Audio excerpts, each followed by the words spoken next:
my dear students, and welcome to the English class of 4th standard. And today we are doing NCERT Marigold, that is CBSE English subject. Okay, and we are doing the first unit, that is Wake Up. Okay, Unit 1 Wake Up. तर तुम्ही जर नवीन असाल चॅनलसाठी तर please subscribe करा, कारण तुम्हाला पुढचे lessons मिळतील. आणि लिंक जी आहे प्लेलिस्टची, ज्याच्यामध्ये सगळे लेसन्स आहेत, त्याची लिंक मी डिस्क्रिप्शन बॉक्समध्ये दिलेली आहे. तर ती लिंक फॉलो केली तर तुम्हाला सगळे लेसन्स मिळतील. आणि प्लीज शेअर करा हा व्हिडिओ तुमच्या दुसऱ्या फ्रेंड्ससोबत. Okay, so let's start. Wake up, wake up, wake up, it's a lovely day. तर तो पोएट काय म्हणतो की सगळ्यांनी उठा उठा, झोपून राहू नका, किती सुंदर दिवस आहे. It's a lovely day. Oh please get up and come and play. Please कृपा करून जागे व्हा, उठा आणि बाहेर या आणि खेळा. Come and play.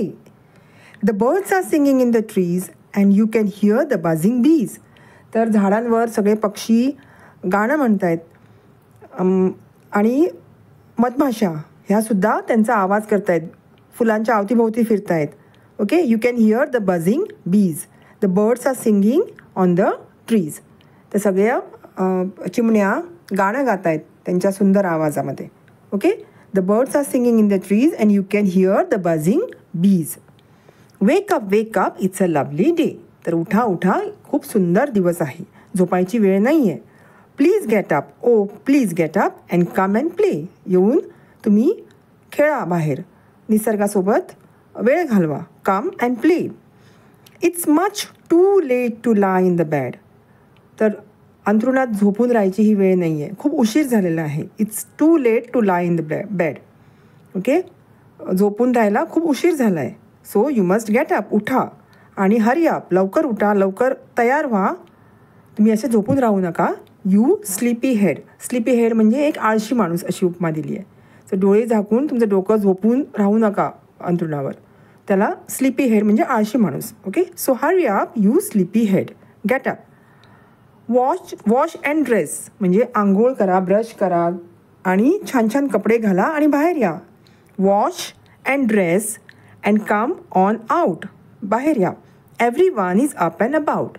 तर सगळेजण उठलेले आहेत आणि सगळेजण तयार होऊन बाहेर आलेले आहेत. ओके, सर्वजण उठून बाहेर फिरत आहेत. एव्हरी वन इज अप, उठलेले आहेत, अँड अबाउट, बाहेर फिरत आहेत. Everyone is up and about. The cow, the horses, the ducks and the ship.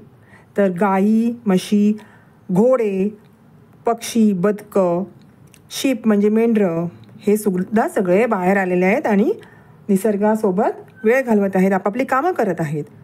The tiniest chicken cheep cheep cheep wake up. तर बारीक कोंबडीची छोटी छोटी पिल्लं, चिकन, तीसुद्धा आवाज करतायत, चिप चिप चिप असा आवाज करत तीसुद्धा खेळतायत आणि बागडतायत.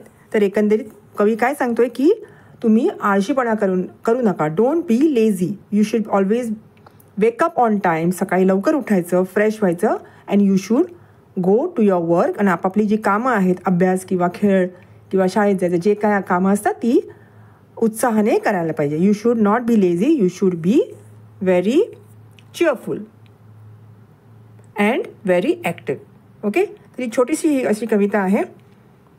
तर आपण आता नेक्स्ट व्हिडिओमध्ये ह्याचा पुढचा भाग बघूया. Till then take care and bye bye.